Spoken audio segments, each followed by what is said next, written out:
Bit Nerds is your daily YouTube card game show where we predict the online auction results of the most interesting cars on Bring a Trailer, Cars and Bids, Haggerty Marketplace, and more. It's just like the Price is Right game show. Play along and see if you can beat the nerds.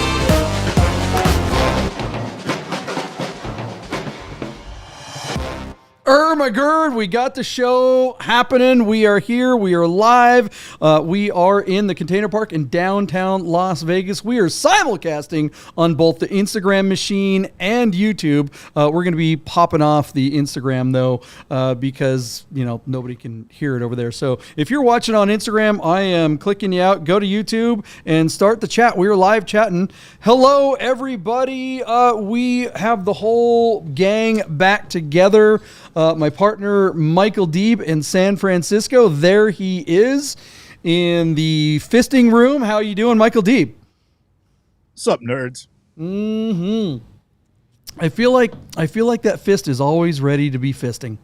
Look at that. A lot of that fisting going on. Yep. We have Wade Bennet from Tech Daily across from me at the big table. Hello, He's world. back. I am back from the Pacific Northwest. Very cold, very cloudy, and I'm glad to be back here where it's still sort of cold. All right. Is it true that you were child trafficked and Liam Neeson had to save you? Or is that just a rumor? Oh, just a rumor. I can't confirm nor deny, but it's a rumor. You look good. The contusions and the bruises have all healed up real nice. It's a lot of makeup. It's a lot of makeup. Yeah. And speaking of child traffickers, Switcher Gary's back in the house. Mental, welcome back. Good to have you.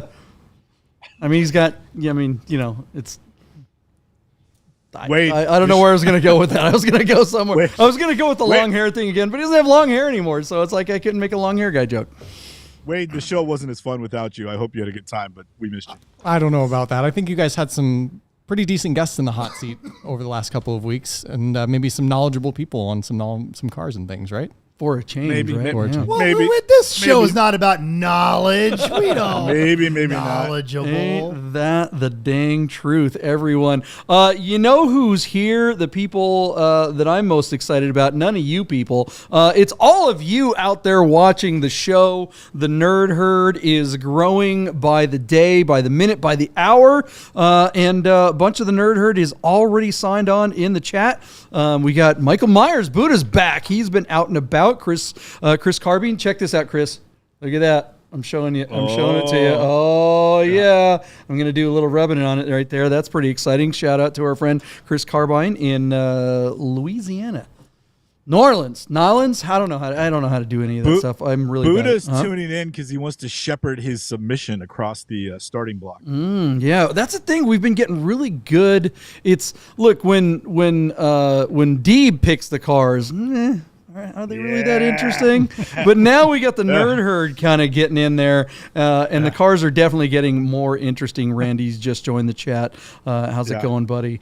I tell you what, 6 of the next 8 cars have already been selected by the herd. Wow. The Nerd Herd knows to just direct message me with your submissions, and I will put them up, tee them up, and we'll give you a little shout out and a little credit for picking the cars. But tonight, John, all 4 cars were selected by somebody else. I actually, I think I could put my feet up and retire. The herd is taking my job, which is great. Sahan also picked a car. Carbine picked a car, and as I mentioned, Buddha picked a car. I think Sahan picked 2 cars tonight. So that was it. That's the 4 cars. They're all guest submissions. I had nothing to do with it. So if you like it, I teed them up and I presented them, and it's all mine. And if you don't like it, the herd picked them. You can, disgrace amongst yourselves. There it is. Anthony joined the chat.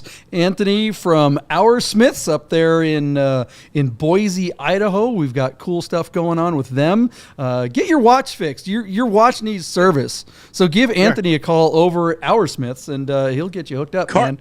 Huh? Carbine was asking about Our Smiths and wanted to know about the thing, and I said that I honestly had just learned about that when we had done the show last, which would have been Sunday. So we will need to have a slightly more formal presentation of Anthony's business, because I think Chris wants to start sending watches to Boise for repair. That needs to happen. Look, Anthony knows his ish, man. If you have, doesn't matter what kind of watch, if you've got a high-end Rolex, Tag, Patek, anything you've got, they are the place. You just you let them know that you need your watch serviced, and he'll send you like a shipping label, and they'll just come and get it, and it goes to them, and it comes back, and yeah, it's the way to go. But yes, you're absolutely right. We will be talking about that more officially soon. Speaking of officially, folks that are sponsors of this show are our good friends Godden Classic in Las Vegas, Godden Porsche. We love those guys. We spend a lot of time at that dealership. We spend a lot of time hanging out with the people that work there. They support Cars and Cafe. Yeah.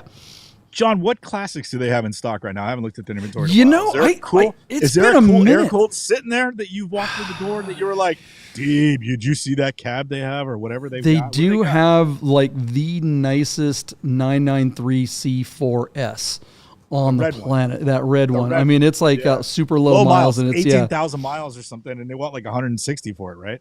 Yeah, I don't know the number on it right now. I know they had that white turbo that sold. I wanted that car so bad. Or I should say I wanted that car back because that car was sort of mine for a while. But that just wasn't going to happen. I don't know if the yellow one's still there. Oh, look at that.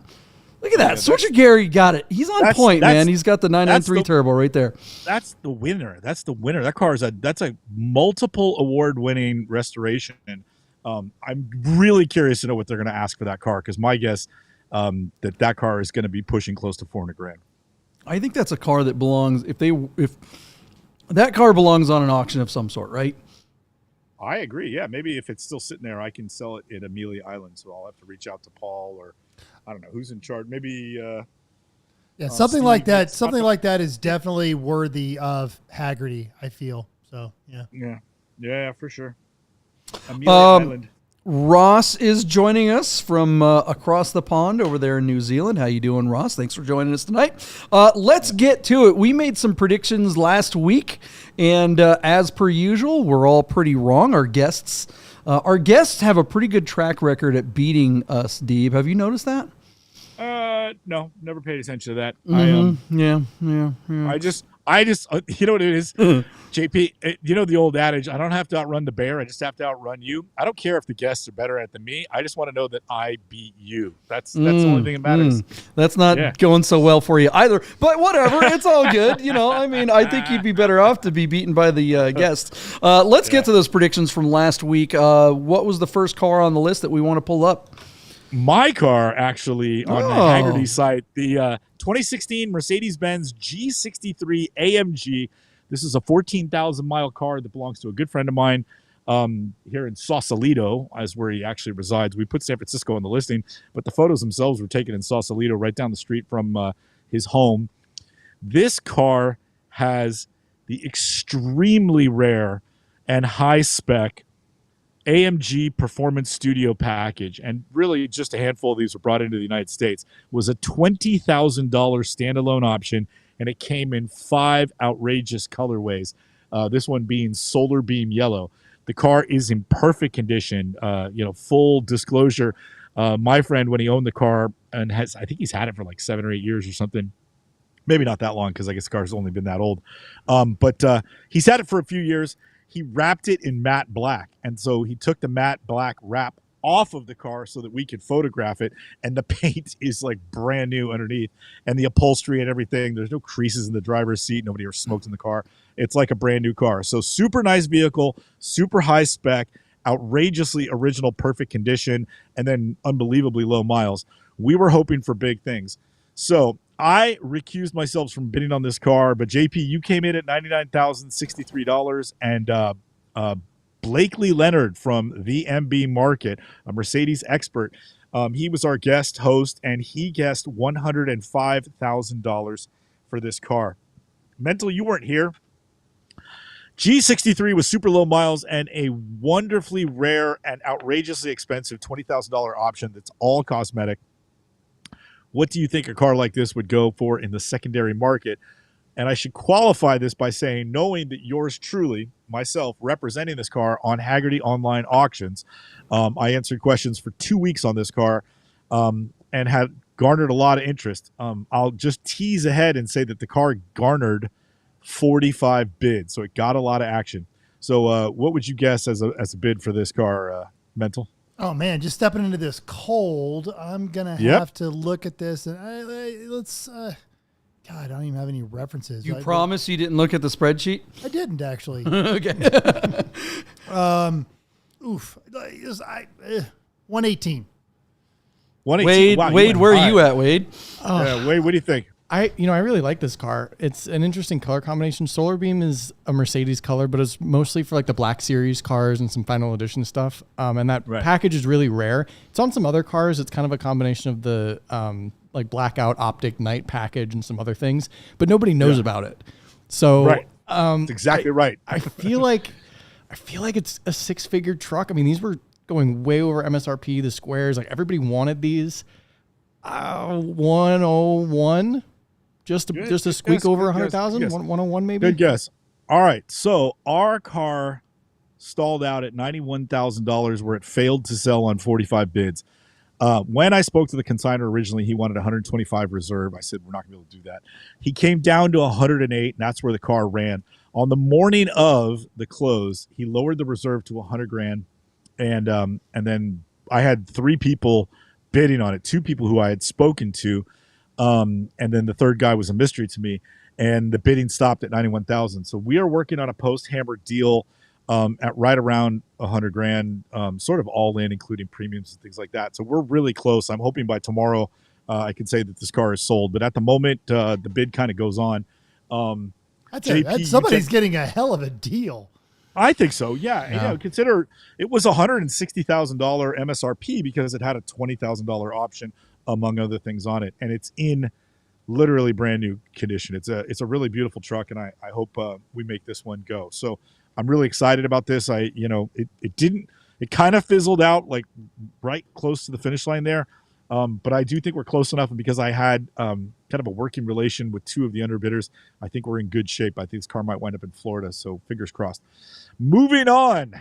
Well, what do you think about that result? I think that 100,000 makes sense. That's a premium for this car. I know it's a cool color and all that kind of stuff, but it's still just a G63, that's crazy to say just a G63 because they are awesome rigs, but there's a lot of them out there for $80,000, $90,000. So with 14,000 miles. Yeah, you're right, Mental. That the miles are super low too, but they're just not. I mean, it's a used car. It's not a special car. It's just a cool ass used car, and we are definitely seeing if there is a correction going on right now in the used car market, it's in used cars. You can make an argument that special collector vehicles and stuff like really rare stuff is still kind of holding at the very least. It may not be we're not seeing huge record numbers anymore like we were 6 months ago, a year ago, but at least some of those really rare things are holding. But used cars, the car dealers will tell you that they have been dropping 1% a week for the last 6 months. What do you think about that, Wade? Yeah, I agree. This is an interesting kind of example because it is a used truck. It's just a very special used truck. It's not quite collector grade, and it's not quite collector grade low mileage example of this kind of truck. It really requires the kind of person who wants the highest spec, most unique example of this particular G63. This might be the best, most unique one-of-one example. And even so, it's still a 16,000 mile G-Wagon, which is relatively low. I've seen some of these G-Wagons have 100,000 miles on them. But it's just not quite in that collector or super unique category. It's just a little short, but it's still, I think, about a 6-figure truck all in. Yeah. Randy had this right on. He said 90,630. So nice. Dang, he came like literally dollars away. Like what? Had somebody do the math? $90, $60, $70 away from a Yahtzee. Hey, Randy, close only counts in horseshoes and hand grenades. Yeah, Sorry, he didn't get it. No, but he has gotten more Yahtzees than you. No, Oh, is it gets all Tony that gets the Yahtzees. Yahtzees? Yeah. Sorry, all right. Anthony gets all the Yahtzees. Well, damn it. Tony gets an extra award for agreeing with me. He says this thing is going to Florida where it belongs. Bright I saw yellow that. one That's for good. sure. All right, guys, what do you think of the results of this G6 in a crazy yellow color? Is that a bummer that the seller didn't sell it? Do you think he should have taken that money and ran? Should he have lowered his reserve? Let us know in the comments below. And all right, what else did we make a bid on on Sunday? I keep saying last week. We don't do this show weekly. We do it like every few days, so there's no last, right?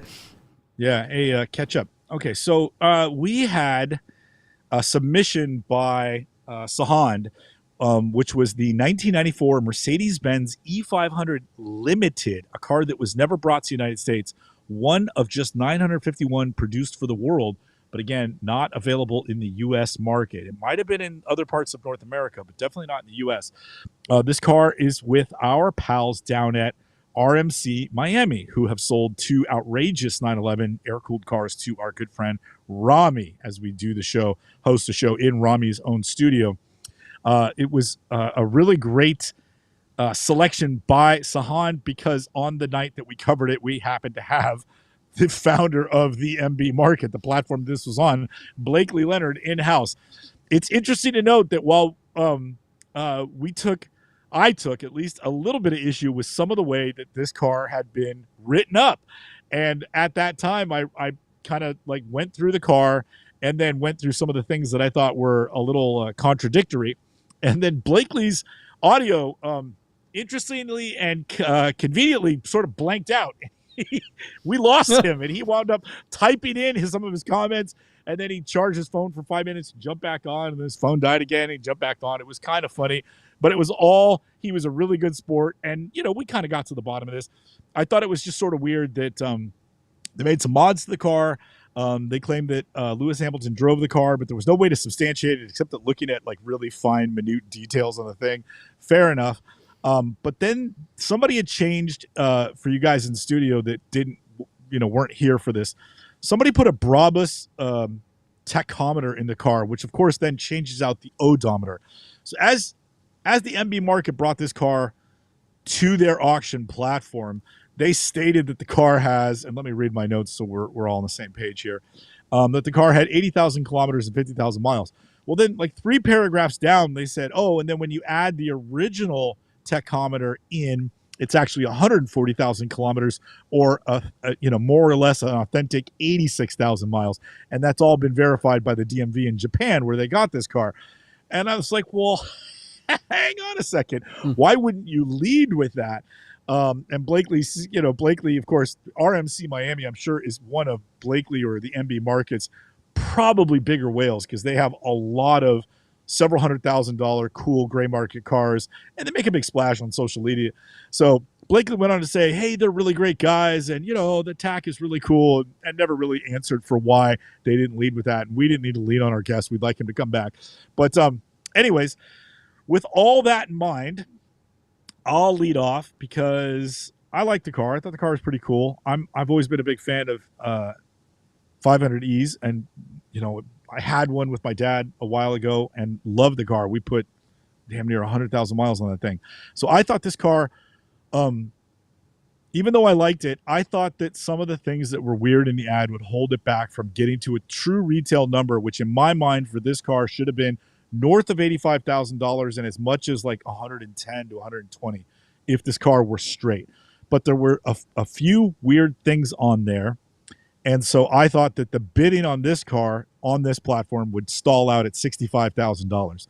I hand that over to JP, and JP came in underneath me at $60,996. And then Blakely himself said $57,000, which is kind of weird since it was on his platform.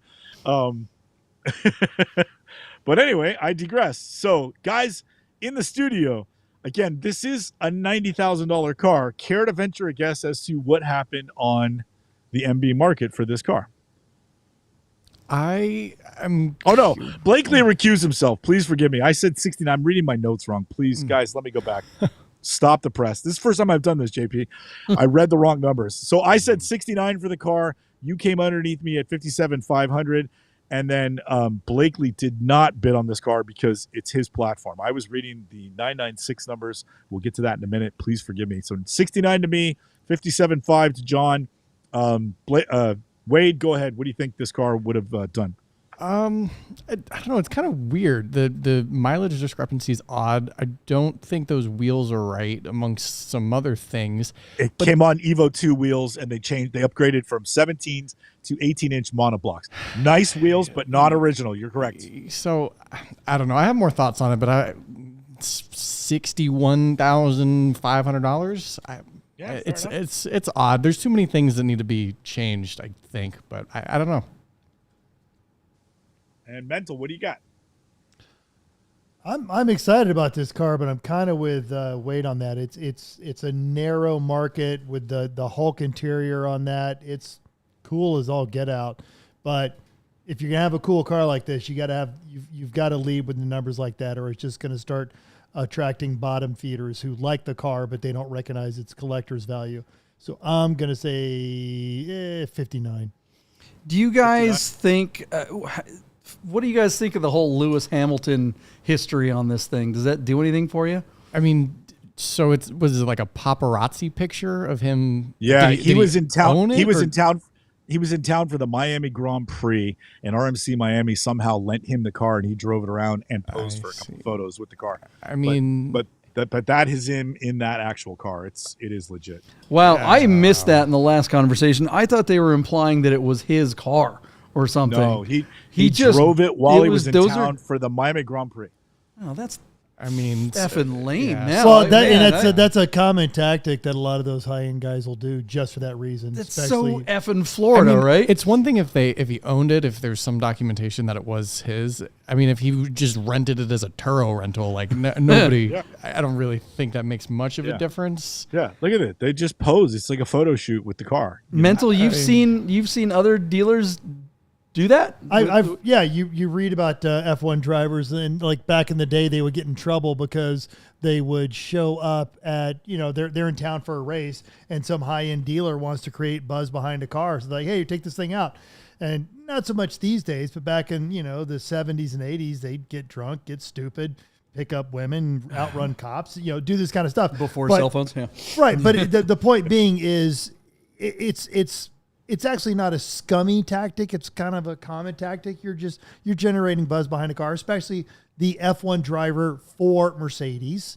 Yeah, why not? It adds a little to it. If next week, if Lewis Hamilton wants to drive my S63 around, this is all I'm saying. I'll take some pictures and you get Lewis behind you. Hey, Lewis, I know you need a car. Drive mine. Bam. Yeah. You will sell it. You will have it sold before the weekend is up. Exactly. Driven on Thursday, Friday, Saturday, sold on Sunday. Be good to go. Okay. All right. So what happened with the results here? JP, our car, as we suspected, failed to sell at $58,000, meaning you missed a Yahtzee by $500, and you beat Mental, who guessed 59. Right? Was that Mental? Yeah. No. And now. Wait. Yeah. I don't know. Mental missed it by $1,000. And Wade was over at 61, and I was the high man at 69. I thought the car would get at least another 10 or 20 grand, but I thought it wouldn't make it to the retail number. Our car was at like 55 or something when we looked at it, so it really didn't do much more after that. So it failed to sell on 23 bids. JP, you got the win. Yeah, that dealership.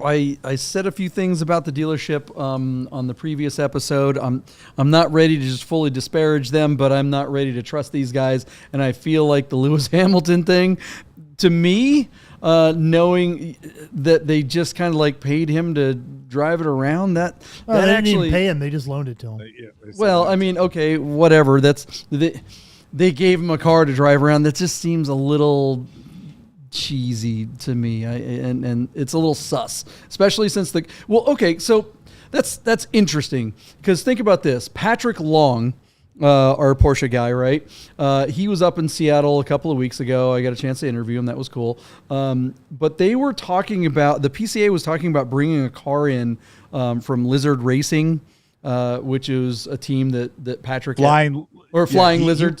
Flying Lizard. Yeah, he won his class in Le Mans in their car, which is kind of what cemented him as a factory Porsche driver.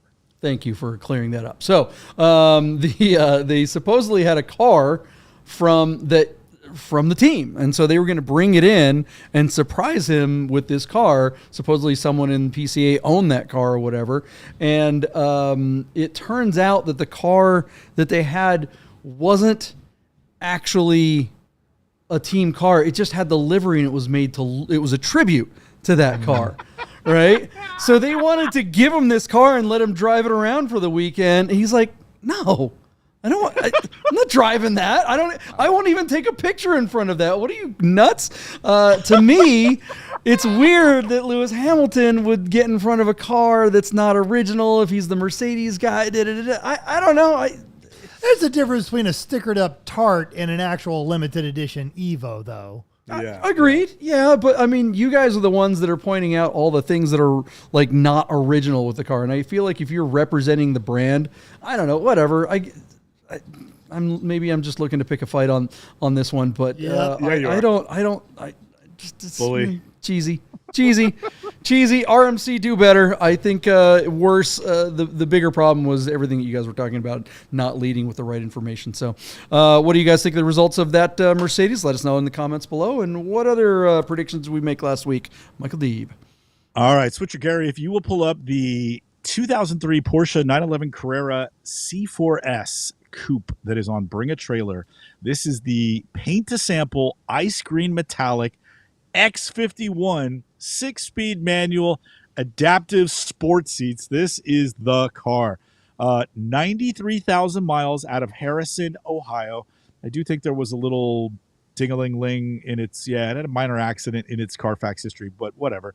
In theory, this is probably a one of one in North America, a paint to sample ice green metallic C4S. That is a narrow window to get through, and so this could very well be a one of one. Somebody in the comments here said that they had seen an ice cream metallic C4S in Dubai, so maybe there's two in the world, but this is probably the only one on our continent. Really, really rare car, not in particularly great condition. The little stone guards on the side are magnets.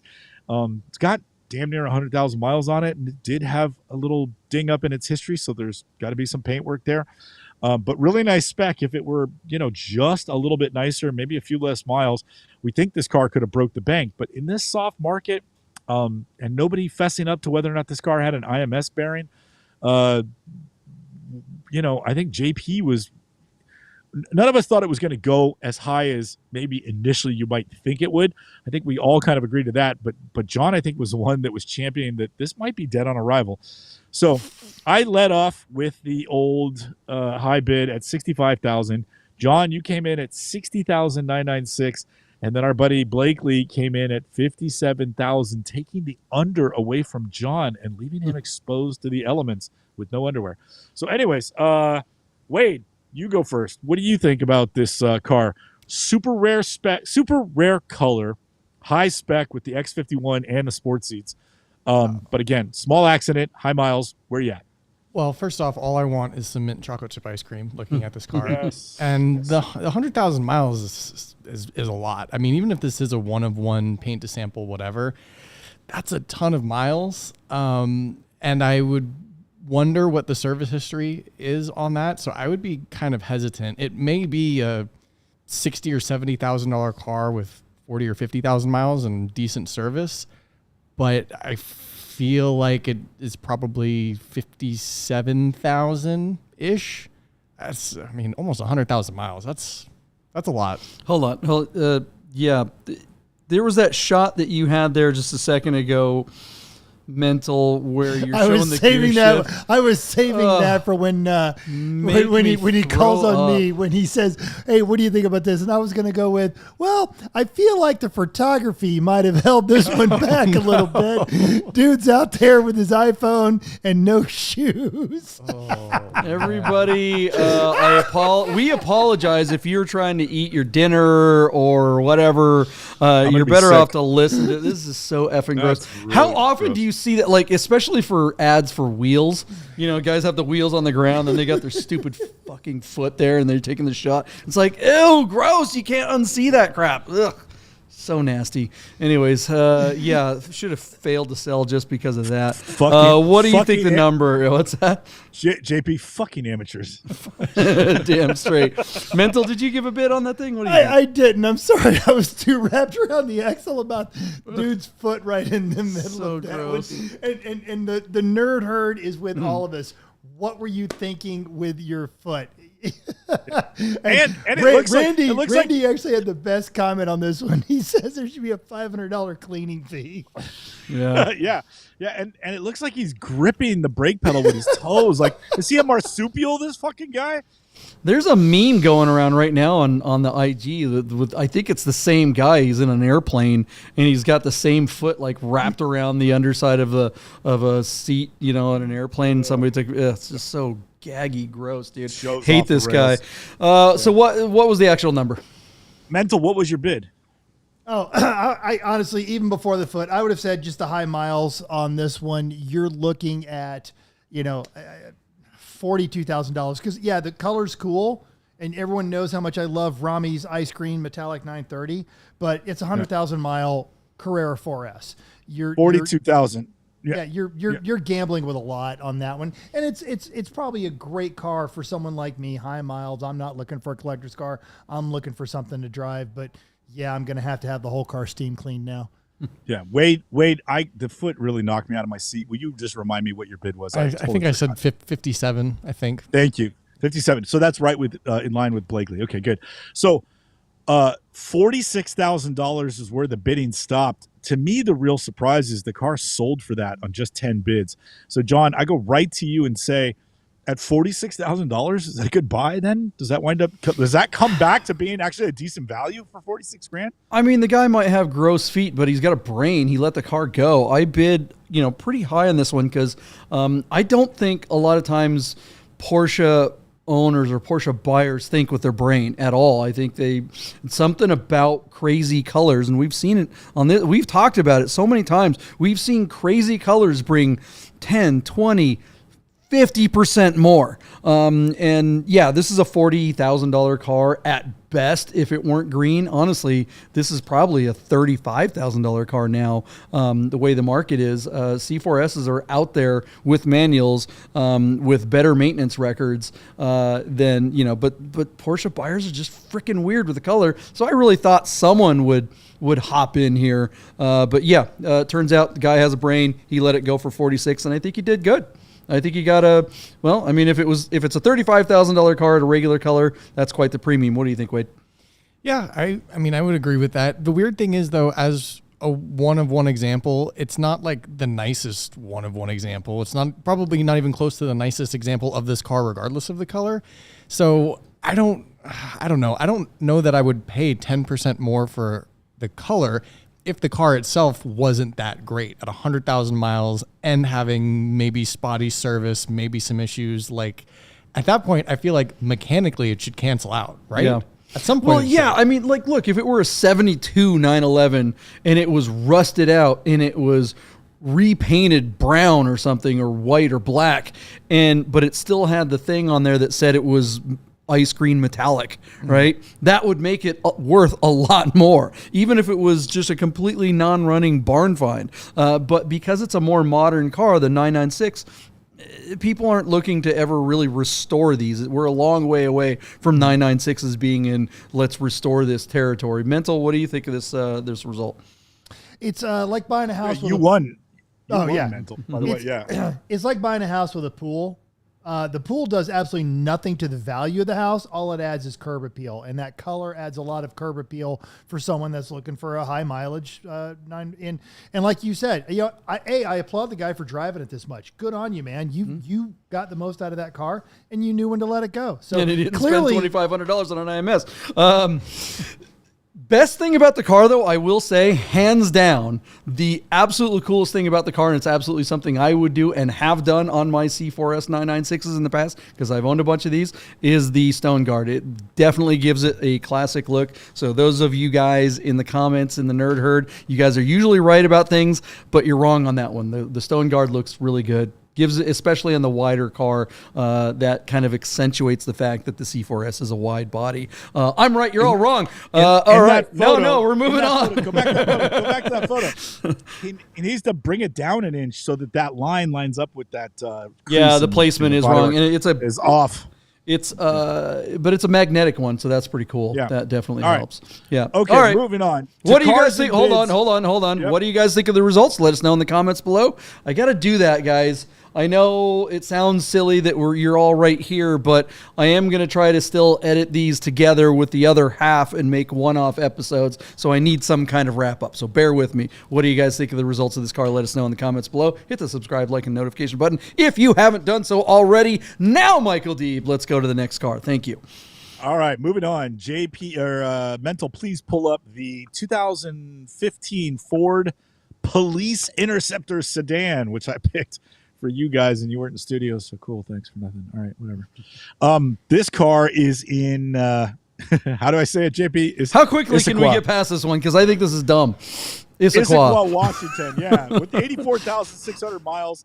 I don't remember seeing one of these at auction. I thought it was kind of hilarious. It's a no reserve 3.7 liter naturally aspirated V6 all-wheel drive police. Yeah. It's a police car.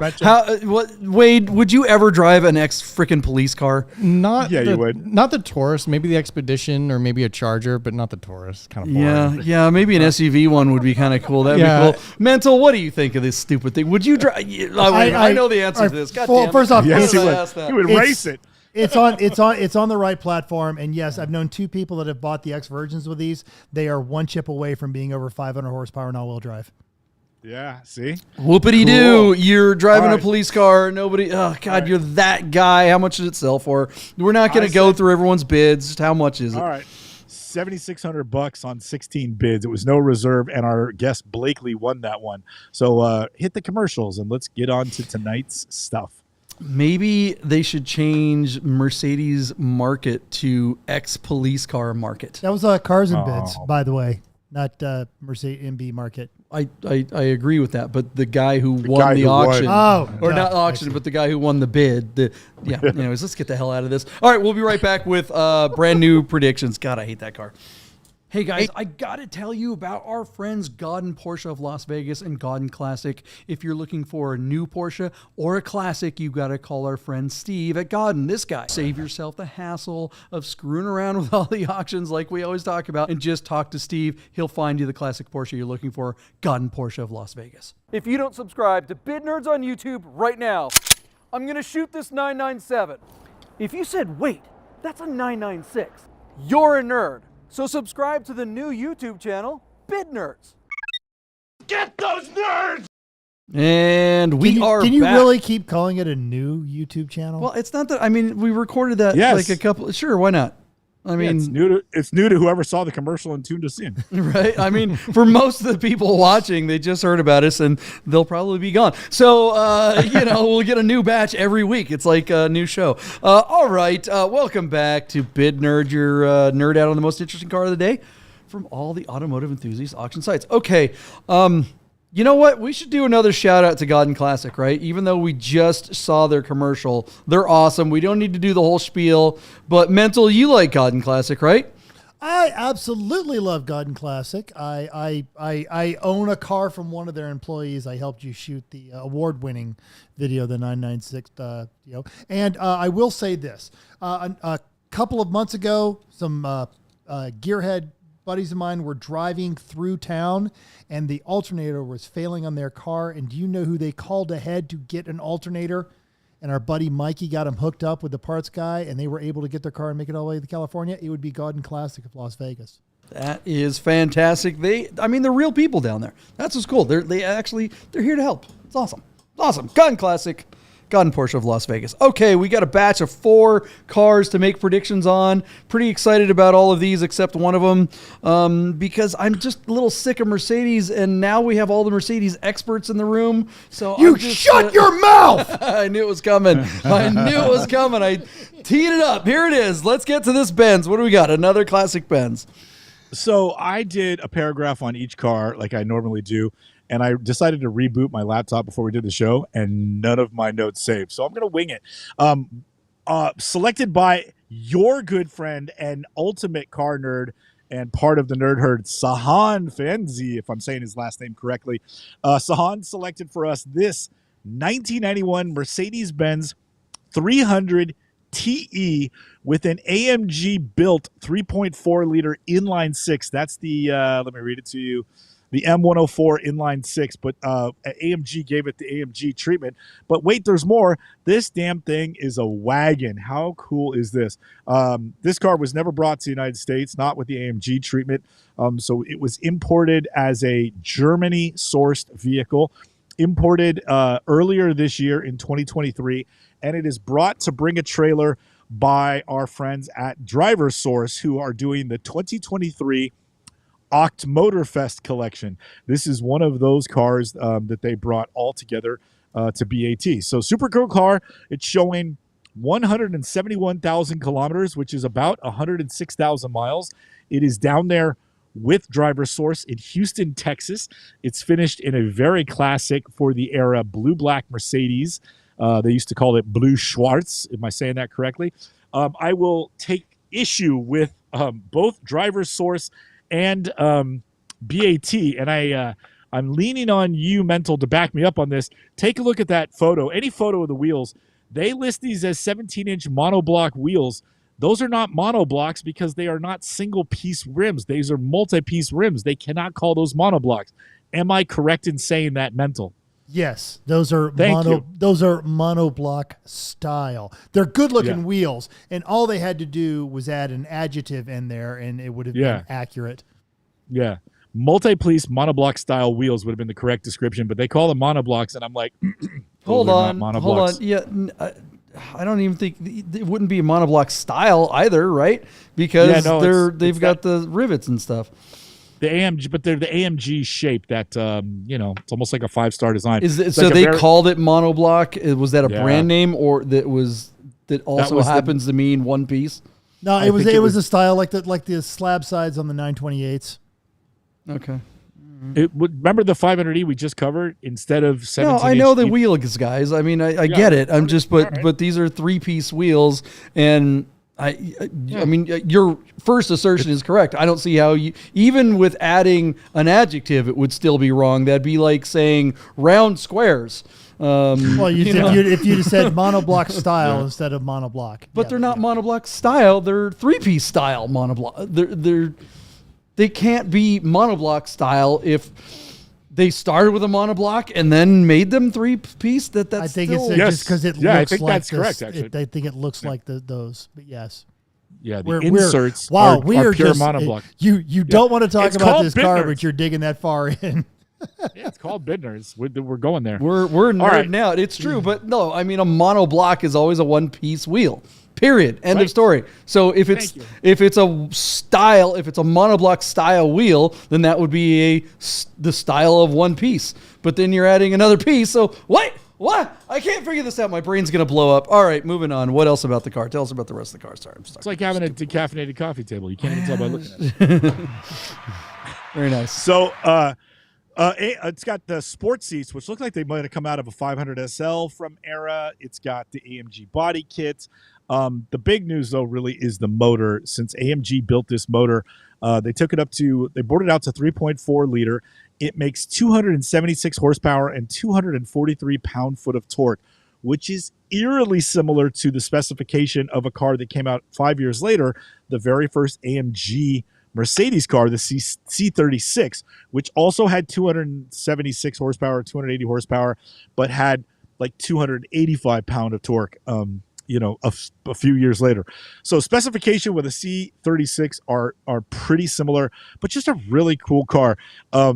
Sahan loves this thing, and I wrote back to Sahan, slow, and he started cracking up. So anyways, I got him pretty good, but we're covering the car. Sahan, thanks for sending it in. Gentlemen, I present to you the very rare gray market, fair mileage, nice condition, good looker. It's got a little bit of power, but don't mistake this for a sports car by any stretch of the imagination. This thing does not handle. This thing does not go. It does not shift smoothly. This is an old spec, cool car.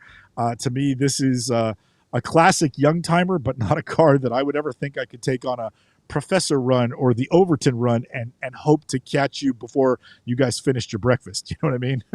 So, JP, I send it back to you. What do you think of this wagon? Yeah, but driving from the Bay Area down to LA to do a Professor run would be a whole lot more comfortable. And you could take a break and sleep in the back. Yeah, this car is really cool. Sahan, you're right. This is an AMG style wheel, I think, is what they were going for. Because the AMG wheels were always big flat face wheels like that, right? And they had the big... There was another name for those blocky spokes, but I'm going to keep harping on the stupid wheels. Love the car. Think it looks great. Would trade my Macan in a heartbeat if somebody wanted to take over the payments for their stupid Macan GTS. What do you think of this, Wade? You're a big Mercedes guy. Yeah, I am. This is a little bit before the Mercedes that I'm most interested in, but it's a very interesting car that goes underappreciated in the U.S. Nobody gives a rat's hat about wagons here, which is unfortunate. And they've had a little bit of a resurgence. This is a car that kind of has some prowess with the AMG situation. But it's weird because unless you know what this is, and unless you know that you want to bring something like this to the US, it kind of falls in this weird, gray market, obscure kind of car that if you know it, it might be really, really interesting to you, but 99% of people aren't really going to care. The only, I think, benefit is that all of the hard work is done. It's in the US, it's here, it seems to be put together well. It's a driver's wagon, so you don't have to worry about never driving it and keeping it in a hermetically sealed museum with all your other pre-AMG cars. So it is probably fun for somebody who's really into AMG, a young person like me, and there has been a similar wagon to show up to your event, to Carzun Cafe, which I have seen. Yeah, that's right. It has showed up a few times. So I don't know which one it is because I'm not that well versed, but I've seen them in person. Interesting, nice to drive, but not probably all that fun. That thing looks a lot better because it has actual monoblocks. What do you think of this car, Mental? I could actually keep up with you guys on an Overton run in this car. No, this is it's a cool car. Yeah, but you're a race car driver, whatever. But everything brag. Wade said, I was going to say from a completely different perspective of, man, this is a really cool car for nerds like me and people that are really into AMG stuff. There you go. And He's the guy. 98% of the people won't even know what it is. And everything you said is 100% true. And you look at it as a negative, and I look at it as a positive. But it is absolutely a cool car, and I love this. Of course, my Mercedes enthusiast buddy on the Nerd Herd, Sahan, picked this one. This is just a wicked, awesome car. The only thing it needs, because it would come to Vegas, is tinted windows. I love it. Thank you, Sahan. This is fantastic, and I love that it's outside of everybody's wheelhouse, even the two Mercedes nerds on the show. Gotta hope the air conditioning works. All right, Michael Deeb, what's it gonna bring? So our car closes tomorrow, and it's currently sitting at $37,750 on 11 bids. And it's worth noting that a couple of those bids came in not all that long, like while we were trying to get the studio ready to start the show. So it got a couple of bids just an hour ago. I think this car's got a little room left to go. There's a little bit of action on it. They're two guys that are jockeying for the car. I'm going to go $47,000 where it will sell. I'm going to park it right under you at $45,300 and just say that, hey, if they could get Lewis Hamilton to drive it, it might get your number. What do you think, Wade? I agree. Any Formula One driver driving this car, add 10%, but without it, $49,500. I could see some pictures of him out in front of the circus. Give it to me again. Give it to me again, Wade. What was that? $49,500. Thank you. All right, Mental, what do you think? All right, so as the biggest Mental, what's it enthusiast- actually going to sell for? What will you buy it for? As the enthusiast of this car, I also recognize that is a very narrow demographic. I'm going to say $41,300 because if we can do this crap with Porsches, we can do it with Mercedes. And then hopefully it sells. Buyer, ship it to me within the week, and then we'll get. But I bet if you park this in a parking lot of Mercedes, Lewis Hamilton would drive this one around Las Vegas before he would pick something newer. It's at, where is it sitting at right now, Deeb? Like 37 or whatever? 37,750. So, Mental, you think it's only going to bring another like $3,000 or $4,000 by tomorrow? I do. It's like there's two guys fighting over it, and I hope they both are really, really happy with the way it plays out. but I'm just not convinced that there's a big burst out there. And I'm betting the two people jockeying over it are probably friends, because how many Mercedes wagons nerd fans are there in the country? Well, Mental's going home and he's going to start bidding on it. All right. Well, according to the demographics of the studio, 25% of the country. All right. What's the nerd herd think? Let's see here. Looks like Chris is at 44.6, so he's right there with me. Anthony had the over at 50-something thousand. Anthony went big on this. 52.5 from Anthony. Yeah, look at Anthony going Sahand, high. who seems to know what he's talking about, 42.3. So we are all in that 45 give or take ballpark. No one seems to think that it's not going to break 40. Big question is, will it break 45? Does this thing have any chance at? Clarify that again. Sahand, who picked the car, thinks it's only going to bring $42,000. 42.3. Yeah. And I'd also like to point out he also took my trick of 3. So so did I, and I bid before you. What are you talking about? I said 45.3. Hello. Anyways, you're right though. I think the Porsche guys do that, and now it's catching on.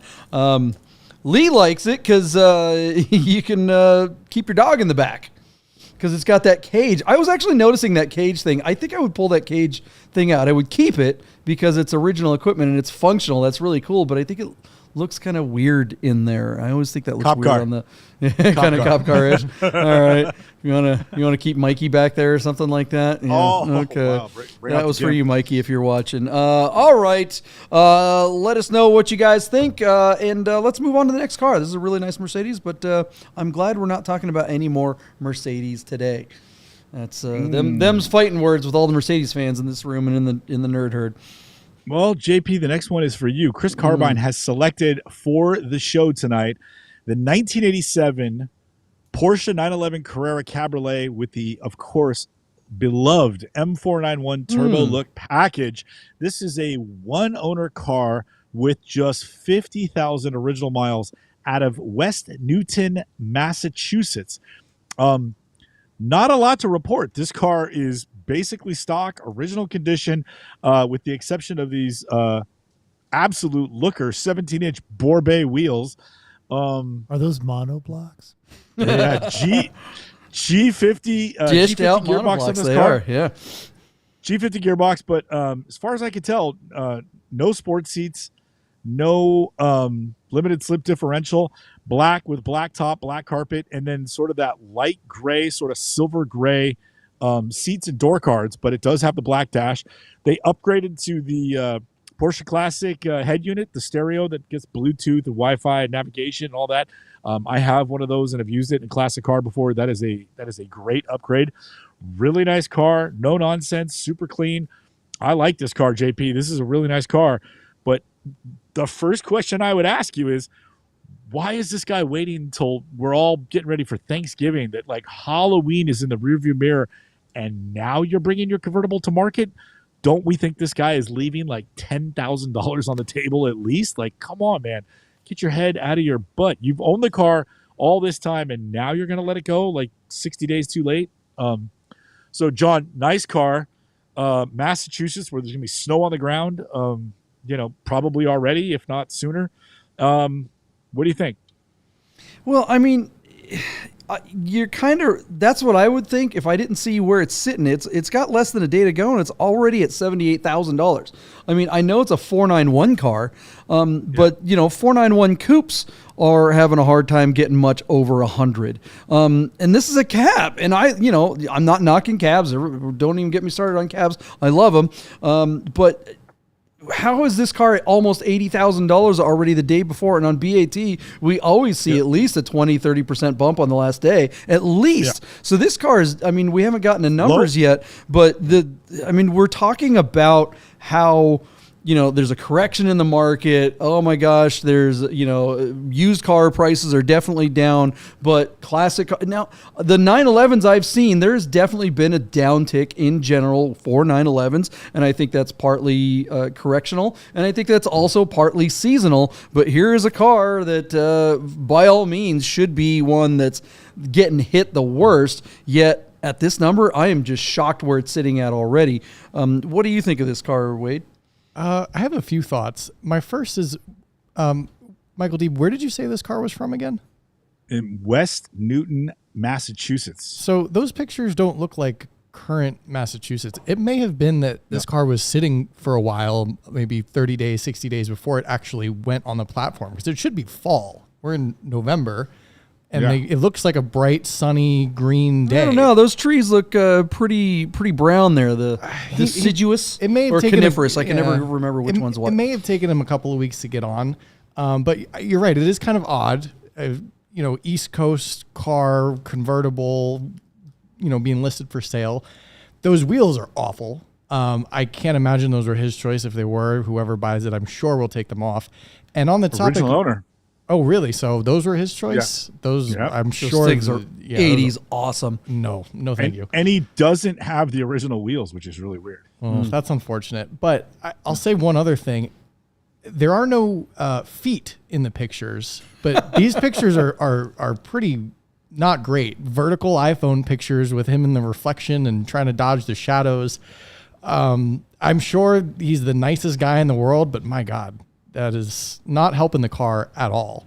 Other than that, it seems like a nice car. It's just not really the best representation, which is unfortunate. Yeah, I mean, if he's the original owner, how old did you have to be? I mean, in 1987, you had to have been doing okay to buy a wide body. This was a very expensive car in 1987. So this has got to be at least a septuagenarian, and he does not know how to deal with his phone. You're absolutely right. Mental, what do you think? Septuagenarian. I'm so Start tired drinking, of- everybody. JP used septuagenarian again.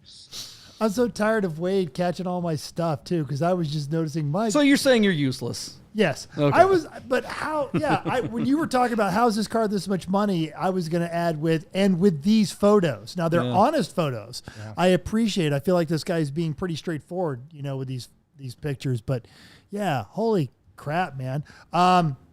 Wicked cool car though, and I think this guy probably bought it never thinking that he would hold on to it this long. Oh, here we go. We do have our feet shot. There it is. There it is. And he's wearing socks with his sandals. JP Jesus, called it with the slippers. septuagenarian right there. Oh my God! Yeah. He's a hipster septuagenarian because they're Birkenstocks.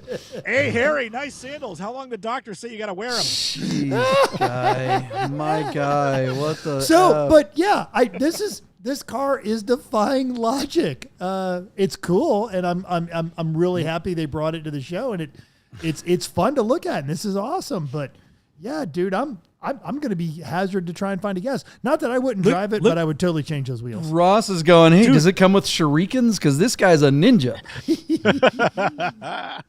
This guy's gotten away with a lot. First of all, he doesn't have the original wheels or the original stereo. He doesn't have a certificate of authenticity. Nobody's asked him for paint meter photos. And what else did I notice? I'm like running out of things. There's so much stuff that he's gotten away with. Is this just a money laundering thing? Is he just like, hey, I'm going to put this thing up. I've made some money selling crack, and or heroin or something like that. And he's like, I just got to hide it. So I'm going to sell this car. And what the hell is going on? This is so weird. I don't get it. Low miles, G50, nice car, but that price is a head scratcher. So what do you think the number's going to be, Deeb? I mean, dude, it can't be done already, right? Like it's got to get a few more bids. So right now we're at $78,000 on 3 bids. It could be that like this guy who bid the 78 really wants it and just threw the knockout bid, because it went from 5,000 to 7,500 to then 78,000 bucks, and nobody's bid on it. It might be done. I wonder if somebody will come in and try and steal it.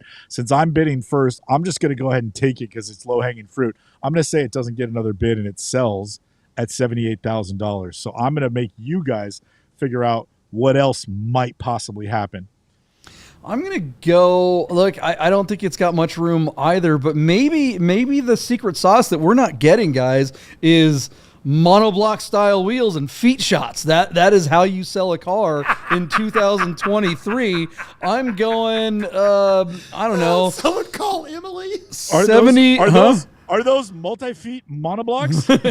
79,911. That's my number, and I'm handing it off to Wade. I have a question. So from 7,500 to 78,000, do you think that was Knockout an error? bid. Well, do you think that was an error bid? No, because they'll let people undo. So nobody said anything in the comments like, "Oops, that was." I just want to make 100% sure because that's a huge jump. Yeah. It happens from time to time. But that's the knockout bunch theory, right? Yeah. Bunch theory is that, okay, I'm going to scare everyone away. It's like if you got pocket aces, you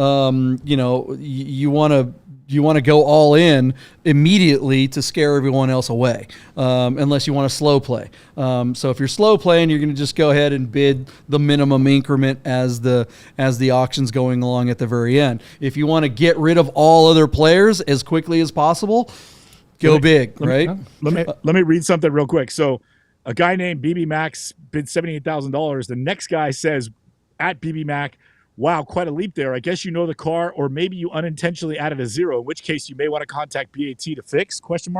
And then he never addressed it. So Interesting. You know, Okay. somebody offered happens. him an out. And so anyways, and then somebody else a little bit later says, I wonder if he meant to do that.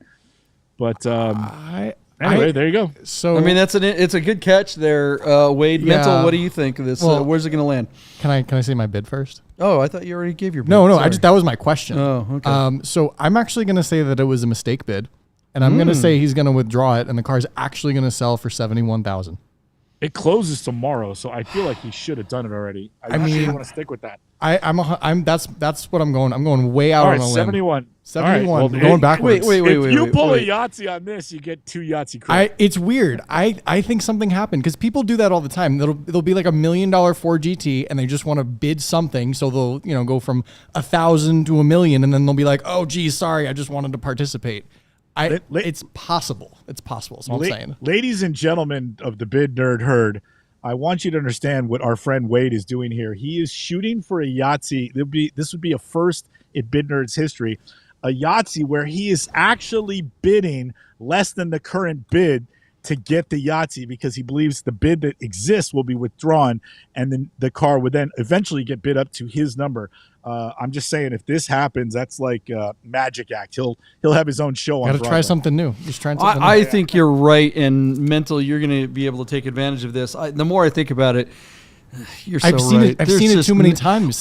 But you got. I mean, I would think that if you made a mistake, I mean, this whole auction is effed if this is the case, because here it is. That was done on the 2nd, right? And it's the 8th at the time that we're live right now. That's a long time for that bid to have sat there uncontested. And this guy is either in for a rude awakening when he looks at his credit card bill, sometime tomorrow, and he's not paying attention, thinking, oh yeah, I put $7,800 on that thing, and not thinking about it again. All of a sudden he's going to get that notice on his credit card. And, obviously, I think Bring a Trailer at this point is going to be like, sorry, pal, you're paying that premium. Yeah. There's no way he executes the sale when he realizes that he's the high bid. And if you're the seller, you're going, what the F, man? That just totally screwed me. Yeah, ruined the auction. It ruined the auction because no one's going there. right, this is because right now this is a $50,000 or $60,000 car. Okay, let me just throw a little bit of cold water on you guys. Hold on, Mental. I'm sorry. Let's let Mental bid, and then you throw your cold water on there. All right, cool.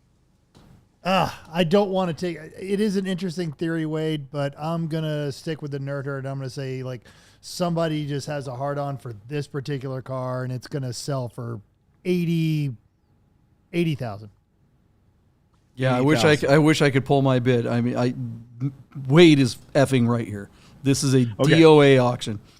All right, so last week JP pulled a car that I had selected before we did the show to cover that Gulf country that we looked at, and the car that he pulled was a 1987 Porsche 911 Cabriolet M491 with 78,000 miles shown, true mileage unknown, at Thousand Oaks, California, by a very reputable seller, Wob, who shoots all their cars in studio, including this Cassis on burgundy leather M491 Cabriolet. That car sold for $81,000. So do you guys still think that $78,000 is completely out of line?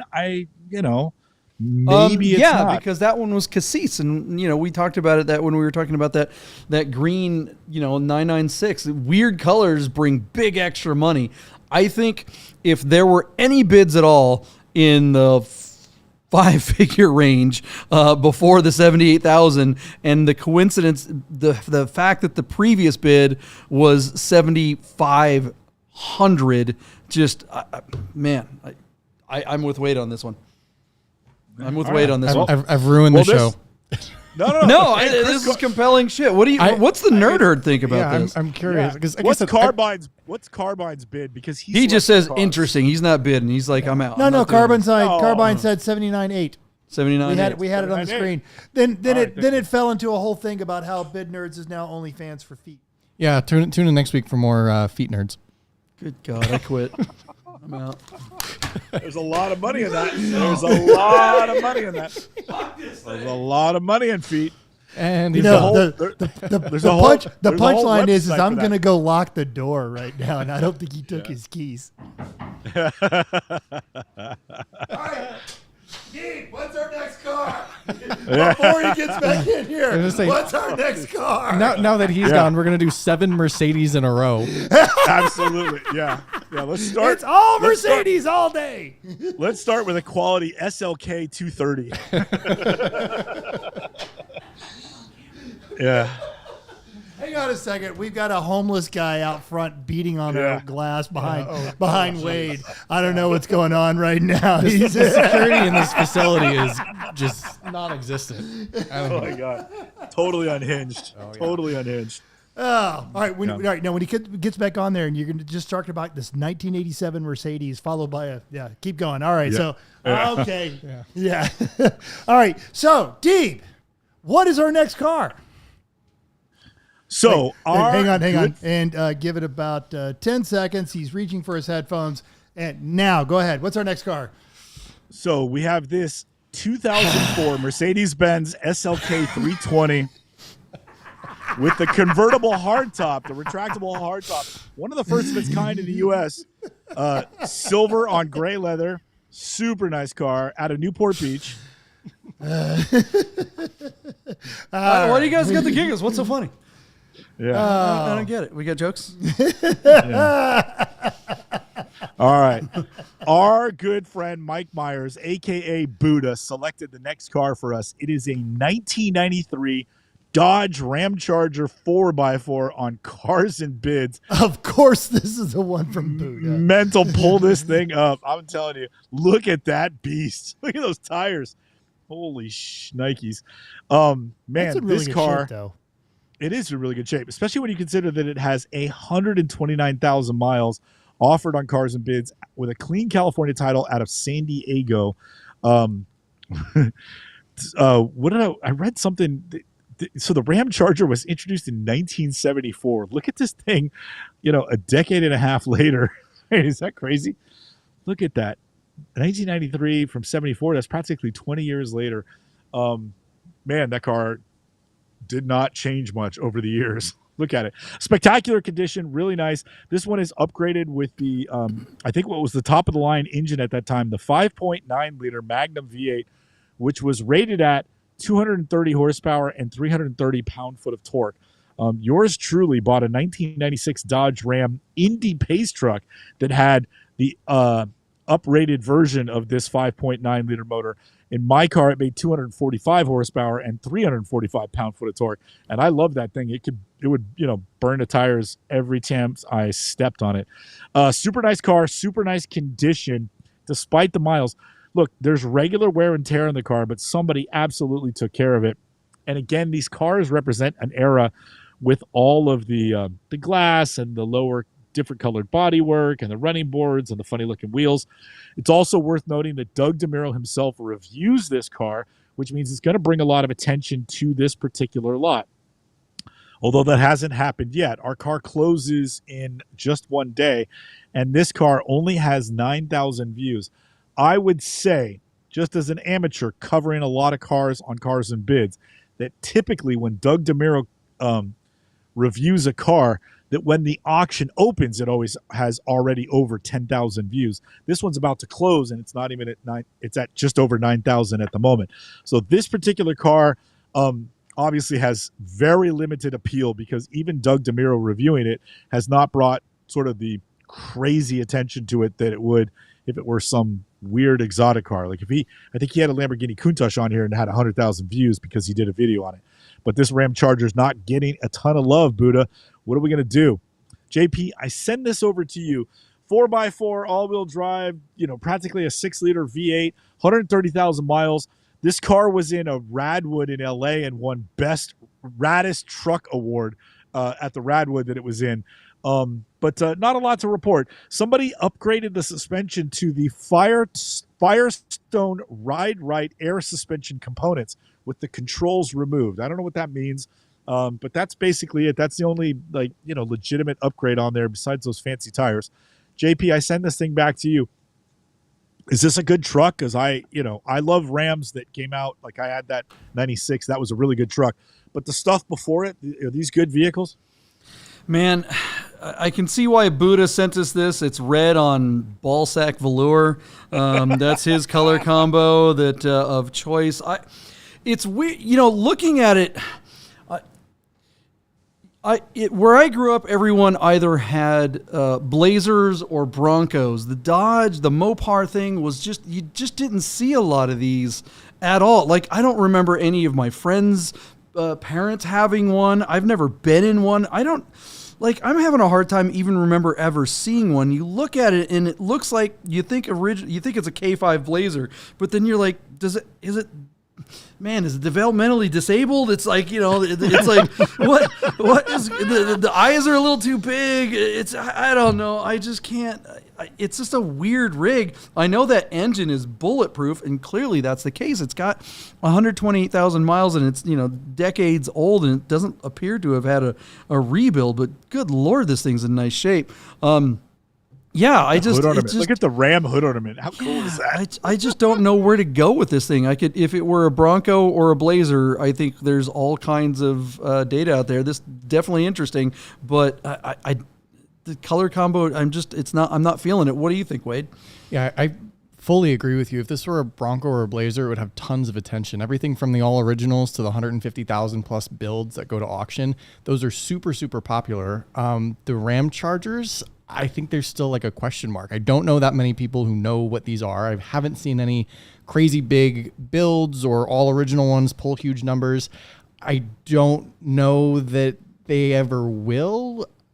It's a shame because this is a really nice truck. Like, if you showed me this, I would never guess that it had over 100,000 miles. Yeah. It's really well taken care of. West Coast car. It's super nice. But unfortunately, I don't think it's in the big leagues with the other square trucks of the era. What do you think, Menzel? The Dodge in this era was always the also-rans. You had the K5, which also, for the same truck from effectively 1970, until, and the same thing with the Broncos and the 78 refresh. It was the same truck until the OJ generation, and these are very capable off-roaders. That was the thing. But they had the worst mileage, and they didn't have the acceleration. And, yeah, it's almost a 6-liter engine, but you're barely getting a anemic 200 horsepower out of it. It's going to have to be a super cool Dodge nerd. And the fact that Doug doing a review on this has not done what Doug DeMuro always does is it's giving me pause. But I will say they have found the absolute right platform. This truck would not do if Bring a Trailer would even take it. This truck would not do well on anything but cars and bids. BAT, I think, would take it, but it would. But I'm with you there. It would just get lost in obscurity with all the other stuff. There's no nostalgia for this thing. No, people aren't remembering these. Going, oh yeah. What do you think it's going to bring, Deep? All right, so it's worth mentioning that this car is running on Cars and Bids at no reserve. And it closes in a couple of days from now. 130,000 miles out of San Diego, California. Our car is sitting at $17,777 on 14 bids. The original MSRP for this car was $26,061. Buddha thinks that this car will bring over MSRP and sell for $30,000. I do not share Buddha's enthusiasm for this particular car. I think it'll actually fail to meet original MSRP, and I'm going to give you $24,000 as my bid for this car 2 days from now. JP, where are you at? Boy, 19,999. I don't think this thing's gonna even break 20. Cars and bids. Unfortunately, how many times have we seen it? They don't have that late rally. They don't have those late rallies in their auctions. We could be at the tops already. What do you think, Wade? Yeah, I kind of agree with you. I don't know if you'd spend $30,000 on a truck like this when there are a lot of other options out there, especially something maybe relatively modern. I don't think it'll break MSRP either. I think it'll hit maybe $20,500, and that's probably all the money. Yeah, I mean, maybe if it had a rebuilt engine or was a resto mod and had something awesome in it. Big lift, big tires, tranny engine, something different, but yeah. It does have big tires. But what do you think, Mental? I'm going to lean on with the nerd herd, most of the nerd herd. I don't think this one's going to break 20, so I'm going to say 19,750. But it's a shame. But it doesn't, even for the nerd like me that loves old 80s hardware, it's not tripping any of the nostalgia. If this was a K5 Blazer, I'd be having a completely different conversation. Someone's going to get a really, really cool truck for a really good price. I would go back to say, if this were a 1974 Ram Charger with 128,000 miles in this condition, we'd be looking at a $50,000 car plus. But as a 93, it's kind of lost in that era. Why do you think a 74 would bring big money? Because it would be part of the original, it'd be smog exempt in California. I just think it would have much greater appeal if it were a 74. You could pull all the smog equipment off of it and put pipes on it and all that stuff. You can't do that. This car has to pass sniff test here. It has to pass a sniff test in Vegas unless you register it as a classic. You know what I mean? Like I think it's got a low ceiling above it, whereas a 74 I think would have a bit more blue sky and thus greater appeal. That's just my take, my opinion. I would think that Buddha's number and maybe even higher if this were an original Ram Charger, but one of the last ever made. I think this might actually be the last year they made the Ram Charger before they changed over to the new generation of trucks on what was then the new Ram 1500 platform that I spoke about earlier. Is that the case when you talk about like a Bronco of that era? I mean, like a late 90s Bronco is worth way more than the first year of that body style, which would have been what, 82, 83, something like that. Right. Well, there's no advantage to having the 82 over the 93. So the 93 would have the best theoretically components because it'd be more modern gear on it. But when you go back to that sort of pre-76 smog, gas embargo era, and you get into these smog exempt vehicles, I think they have much greater appeal. You could do a lot more with them. You could put a 4-barrel on it and headers, and doesn't matter. It just enhance the way the car drives, and have a lot of fun with it, and keep the original parts if these ever become collectors, which they're probably not. So who gives a shit? Yeah, I just don't see anybody even caring so much to do it because it's just. Anyways, yeah, it's an interesting idea that I definitely get that the 76 and older stuff is more moddable, but you still got to start with something that anybody wants or finds nostalgic. And I don't know if anyone's going to find a 74 any more or less nostalgic than 93 if they pretty much look the same. Is that the case? Yeah, I don't know. Mental, do the older ones how far back does this body style go? The body style goes all the way back, but the old ones had the round headlights and that kind of pressed tin grill that you saw in the Dodge truck. The flat face Dodge trucks are there. This is the newer Aero right before they went with their semi-inspired, what you think of the Ram pickups of today. You guys, okay, so most of the people in this room are old. One of them isn't. Do you remember, Deeb, back in the 80s, the truck battles, the commercials? It was always like, whenever the Ford F350 came out, it would be like, oh, we're going to pull a sailboat and a bunch of jet skis. And then Chevy would come out with their big version of it, and they'd be like, no, we're pulling a sailboat and a jet ski and a tractor. And then the next one would come out, and they're like, we're pulling an aircraft carrier. I think ultimately Toyota won by pulling the space shuttle or something like that in the 90s. Yeah. But I miss those 80s commercials. A 1974 Dodge Ram Charger almost looks like an International Scout or a it's really funny. It would be a whole lot better if the top came off, right? And it doesn't. They did. Yeah, they did back then.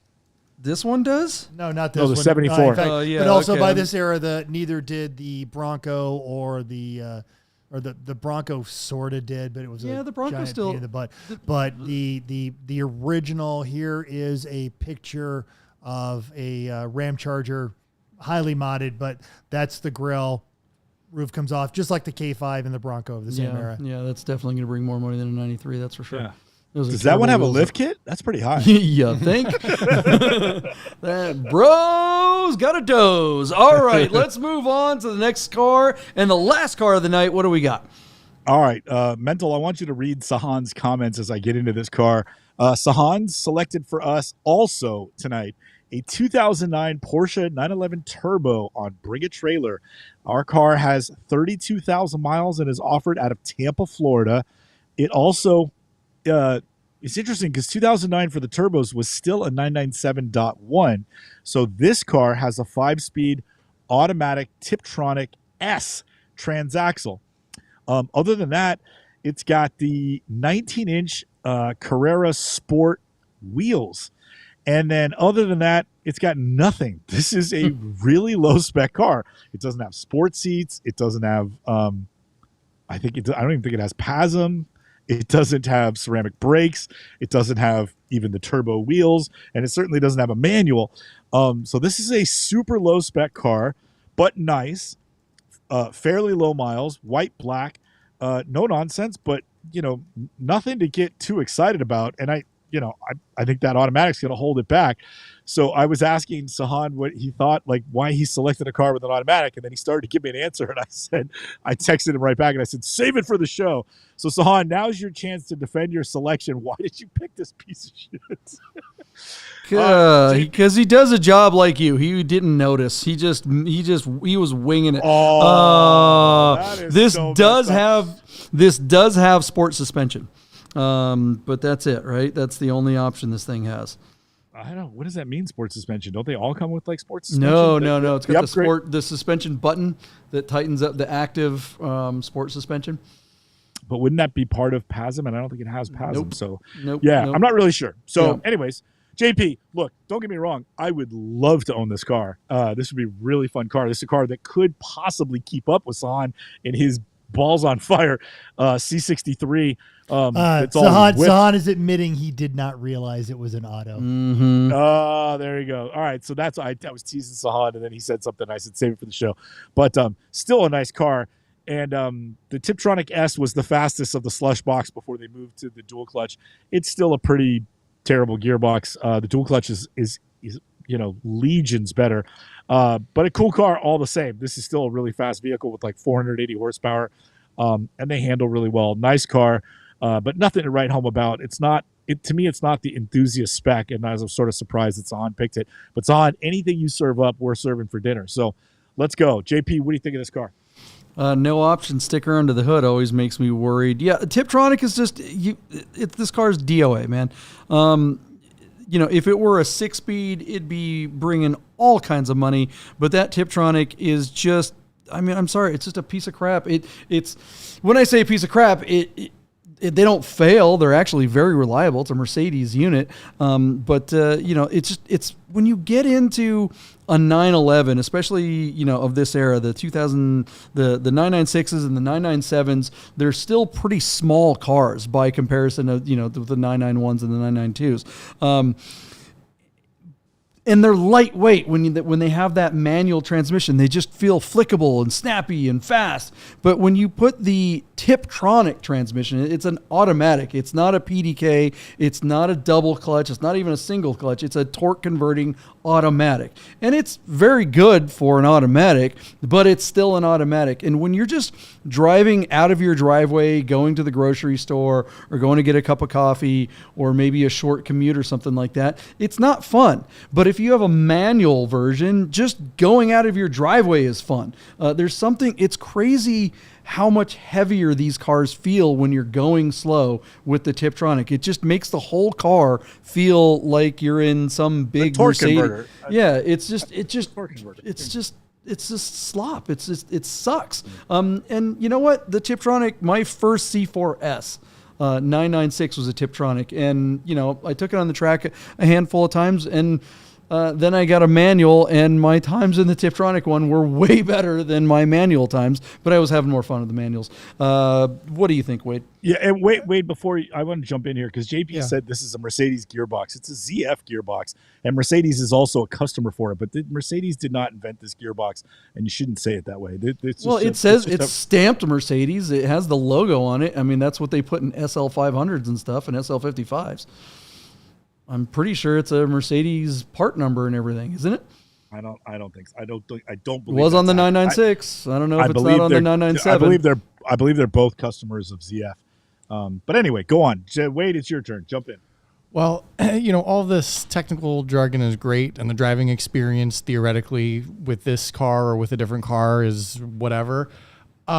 None of that's going to matter because it's not going to go to anybody who has the knowledge or the experience that any of us have driving interesting cars. It's just going to go to somebody who wants a Porsche and doesn't know one way or another the spec, the options, the driving experience, the gearbox, the whatever.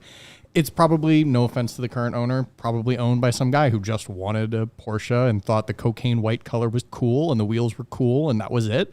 And it'll end up going to somebody else who just wants a Porsche that they picked out of a hat, and they'll drive around and think they're cool, and that's kind of it. It's an unfortunately boring spec on an otherwise perfectly fine car, but I don't think anything that you talked about, JP, will cross the mind of the new owner at all. The peak PCA member that's looking at this thing, what do you think, Mental? There is in town here a 996, just a good 996, but it is this transmission, or it's the Auto Tragic, not even the good PDK. It's been for sale for months for about $9,000. Won't sell because no one wants it. I am stunned this car is where it is. Yeah. And let's also I've been hanging out with JP too long, but that is a problem for many reasons. I know. But I'm going to come back to this because this is driving me crazy as well. Is those are some great pictures right there. And he's got all the stuff on there and he's got some parts and good on him. But I want to get to the pictures again where it's just literally old dude with iPhone standing next to the car, and I shouldn't see your reflection in the friggin' window. Just, good God, go down to the art school, spend a couple $100 and hire someone in their fine arts program to take pictures of your vehicle. This is how you sell cars on Facebook Marketplace. Yeah, with the finger in the frame and everything. Oh, well, he was pointing out some scratches on there. So these are honest photos, but just like this. It's not a good look. Come on, man. And there's shadows and I mean, BaT has a thing on that. You can get a pro photographer who will not really be that great, but they're going to be better than you if you don't know how to take shots. For $300. So pay it. Just pay it. It'll also get your listing done faster too. So, all right. What do we think this thing's going to go for? Is it DOA? Is it going to fail to sell? Is it going to make all kinds of money? What do you think, Deeb? So this car should be an $80,000 car if it's got a manual, maybe a little bit more, and then you would subtract. I should say that. So a condition 2 would be like $110,000. A condition 3 would be $80,000. So a 2.5 would be somewhere in between them. I don't know, dude. This is just so confusing. This car is so bad. I'm just gonna fucking wing it. So I'm gonna go $59,000. Wow, you don't think it makes it to 60? No. Yeah, I mean, I want to be that bearish too, and but it is BAT, and it will get some eyeballs, and I do think the septuagenarian class will like this car. I just don't know how many septuagenarians are using BAT. There are PCA members looking out there, but if it's under $60,000, that's a pretty darn good deal for a coupe, even with a Tiptronic. I mean, I wouldn't want it, but I think Wade's right. But you want to hop in there? I should have led JP. It's at 50,500 with 3 days to go, and it's got 12 bids. I think it's gonna struggle. I think the market's soft, and this is exactly the type of car that's gonna soften underneath that market. So that's why I'm staying under 60. I'm going to go 59 grand TU. Sorry, John, I didn't set that's all right. No, I'm so confused by my bid. I think it's got low enough mile. What was the miles on this thing again? You said 32,000. Yeah, the miles are low enough, and the color's right. I mean, it is a Florida car, so that's going to hurt it. I'm mostly concerned about that hood issue, not having that sticker. That always makes me worry. But I think Wade's right. The people that are going to be interested in this car aren't going to know that that's a thing. They're not going to be looking for it. They don't care. They just see pretty white Porsche. I'm going to go 63,997 and hand it off. I do think it's going to break 60. 63,997. But if it were at a car dealership, I think this car would languish. They would have it listed for 70 or 75, and it would sit 79. there till till sometime next year. I think there's a local dealership. I think the Tobin dealership has a convertible, and they want like $70,000 or $80,000 for it, and it's been for sale all summer. What do you think, Wade? Yeah, it's gonna stay in Florida, and somebody's gonna really enjoy it. I don't know. It's for a very specific kind of person who doesn't care, like you said. So it's not going to bring a ton of money, but it'll still probably be a $63,300 car, which is still a lot of money for like a no option car. But with so few miles, it's got a lot of life left in it. So yeah. What do you think, Mental JP called it a pretty white Porsche. PYP, pretty young thing. I don't think it's going to break 60. I'm going to be the real jerk on this one and say 59.5. The person that's interested in this car right now is all kinds of in a panic, and they're sitting at home during the day watching reruns of NCIS with the guy hawking how they should put all their money into gold because the U.S. economy is going to die and the UN's making everyone go to digital currency, and they're not out looking for Porsches. Do we think it fails to sell at our numbers, or do we think any of our numbers actually gets this thing down the road? I think it has to sell. Did you see that opening? Chris Carbine said there's a huge opening paragraph that he... I scrolled through it while Deeb was talking. It's pretty brutal. I think this guy is trying to sell it, and he's trying to just put it all out there. He showed all the nicks, all the things on underside, wrote a whole essay on it. I think he just wants it gone. Yeah. I mean, I feel like if he could have done this in all caps, he would have, but they probably BAT said, no, rewrite that and use some punctuation. This car met reserve when the listing went live. This is an excerpt from the I feel no one can argue the amazingness of Metzger as witnessed in the rise of the once red-headed stepchild of P in the 996. Who is this guy? Did ChatGPT write this? What the F is going on? This is nutty. Yeah, you're right. This is good. This is a novel. Do you think this hurts it? Do you think somebody's seeing this as like red flag? I'm not reading this. Like 2 paragraphs in this. I'm out, man. This is like a bad X thread. Yeah. You know, that's like a girl telling you she loves you on a first date, Wade. I think Mental might be onto something about the tinfoil hat thing going on here.